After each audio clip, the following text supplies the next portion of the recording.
आज संघमित्रा मौर्य जी मंच पे रो रही थी और ऐसा कयास लगाए जा रहे थे कि वो अपने टिकट को कटने को लेकर रो रही थी। तो इसमें आपका क्या कहना है? देखिए, आज की ये घटना हम लोग भी कार्यक्रम कर रहे थे और हमको भी एक वीडियो आया जिसके अंदर काफ़ी चिंतित जो हमारे बदायूं की पूर्व सांसद रही संघमित्रा मौर्य, वो काफ़ी चिंतित दिखी और भावुक दिखी। तो निश्चित ही भावुक होने की कई वजहें हैं। उसमें से एक ये भी है कि देखिए, भारतीय जनता पार्टी ने लगातार इस देश की जो आधी आबादी हमारी मातृशक्ति है उसको नज़रअंदाज किया है। आज जिस परिस्थितियों में आपने अपने बगल के ज़िला जो है लखीमपुर, उसमें एक मंत्री हैं जिनके बेटे ने बड़ी बर्बरता से किसानों के ऊपर गाड़ी चढ़ाई, उनको टिकट दोबारा दे दिया गया।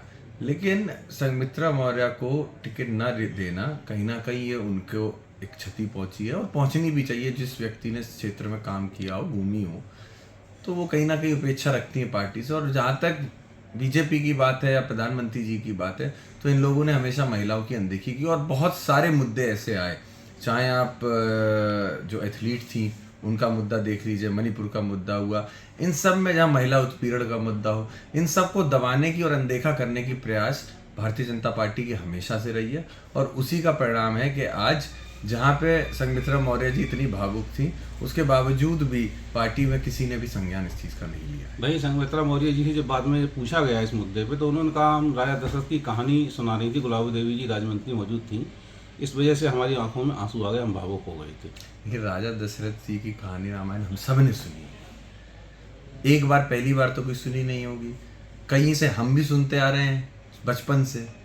मुझे लगता है बचपन से उनने भी सुनी होगी, तो कोई नई कहानी तो नहीं थी। ये सब मुझे लगता है अपनी जो दुख है उसको छुपाना और एक तरीके से आप कह सकते हैं बैलेंस करने का प्रयास किया जा रहा है। लेकिन जनता जानती है और निश्चित देख लीजिएगा इस चुनाव में बदायूं की जनता इस बार समाजवादी पार्टी को वोट देकर इसका जवाब भारतीय जनता पार्टी को देने वाली है कि जिस तरीके से वो महिलाओं की अनदेखी कर रही हैं, बदायूं की जनता इस चीज़ को बिल्कुल भी सहन नहीं करेगी। आपके टिकट को लेकर चर्चाएं चल रही हैं, इस मामले में क्या कहना है?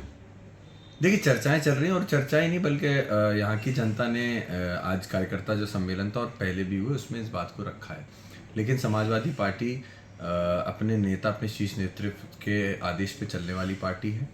नेताजी ने हमेशा हम लोगों को सिखाया है कि पार्टी हमेशा उसूलों पे चलती है और आज के समय पर राष्ट्रीय अध्यक्ष जी द्वारा ये आदेशित है, ये घोषित है कि बदायूं से आदरणीय शिवपाल सिंह यादव जी, जो कि कद्दावर नेता हैं, साथ ही हमारे पिता हैं, वो चुनाव लड़ेंगे। तो हम उनके लिए प्रचार कर रहे हैं। बाकी आगे पार्टी का जो भी निर्णय रहेगा हम लोग उसका पूरा सम्मान करेंगे। पार्टी टिकट देती है तो भी आदित्य यादव यहीं प्रचार करते मिलेंगे, पार्टी टिकट नहीं देती है, मेरे पिताजी लड़ते हैं, तो भी आदित्य यादव इसी बदायूं में प्रचार करेंगे। एक तरफ आप महिला सशक्तिकरण की बात कर रहे हैं, वहीं दूसरी तरफ आपके यहाँ बदायूं में भी सम्मेलन हुआ था, उसमें आपकी पार्टी की महिला कार्यकर्ता ने आपके जिलाध्यक्ष आशीष यादव पे गंभीर आरोप लगाए। इस मामले में आप क्या कहना चाहेंगे? देखिए, जो घटना हुई बदायूं की, परसों की घटना आप बता रहे हैं, इसमें पार्टी के मैटर है, ये पार्टी के इंटरनल बातें हैं। मैं समझता हूँ पार्टी इसको अपने आप ही निपटा लेगी। और जहाँ तक उस घटना की बात है, तो कहीं मिसअंडरस्टैंडिंग हुई थी। सांस्कृतिक प्रकोष्ठ की हमारी अध्यक्ष थी, उनको कहीं कमी दिखी कार्यक्रम के अंदर या उनको लगा कि उनको अनदेखा किया है। तो मुझे लगता है उसका एक तरीका होता है, एक डेकोरम में आप उस बात को रखते, तो निश्चित ही पार्टी ने हमेशा सुनी है। आदरणीय शिवपाल सिंह यादव जी तो वो नेता हैं जो दूर से लोगों को बुला के अपने उनकी चिंता सुन लेते हैं। तो अगर वो आती उस चीज़ को बताती तो हम सुनते। लेकिन मंच से इस तरीके से किसी के लिए, कोई भी व्यक्ति हो, कितनी भी बड़ी बात हो, पार्टी डेकोरम से चलती है। डेकोरम बना के एक उसूल में रहना मैं समझता हूँ ज़्यादा ठीक रहता। तो वो चीज़ गलत थी। हाँ, अगर वो आके अपनी चिंता बताती और निश्चित अगर उस पर एक्शन नहीं लिया जाता तो हम कहते कि भाई महिलाओं की नहीं सुनी जाती। लेकिन इस तरीके से आप मंच से सामाजिक लोगों के बीच इस तरीके से दुर्व्यवहार करेंगे तो उसको भी गलत समझा जाएगा। एक गलत दूसरे गलत को कभी सही नहीं ठहरा सकते, दोनों ही गलत रहते हैं। आदि के भाग गए, दूसरे प्रत्याशियों को जनता भगा देगी, इस मामले में आप क्या कहना चाहेंगे? देखिए, आदरणीय योगी आदित्यनाथ जी, आदरणीय मुख्यमंत्री उत्तर प्रदेश के, आज आए थे, उनका कार्यक्रम था। उन्होंने बात जो कही है ये हमने पूर्व में भी देखा है कि ऐसी ही बातें कही गई थी जब मैनपुरी का उपचुनाव हो रहा था। बहुत भगाने की बातें बड़े बड़े नेताओं ने की थी। परिणाम क्या रहा आपने हमने सबने देखा। फिर उसके बाद घोसी का उपचुनाव आया, वहाँ पे भी बात बताई गई कि समाजवादियों को हम भगा देंगे और चीज़ें कही गई।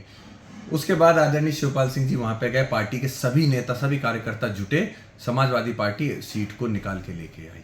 आज बदायूं में भी इस बात को कही जा रही है, तो मैं तो उन्हीं की भाषा में कहूँगा, आप क्रोनोलॉजी को समझिए। मैनपुरी में ये घटना हुई थी, वहाँ से भारी मतों से जीत के समाजवादी पार्टी आई।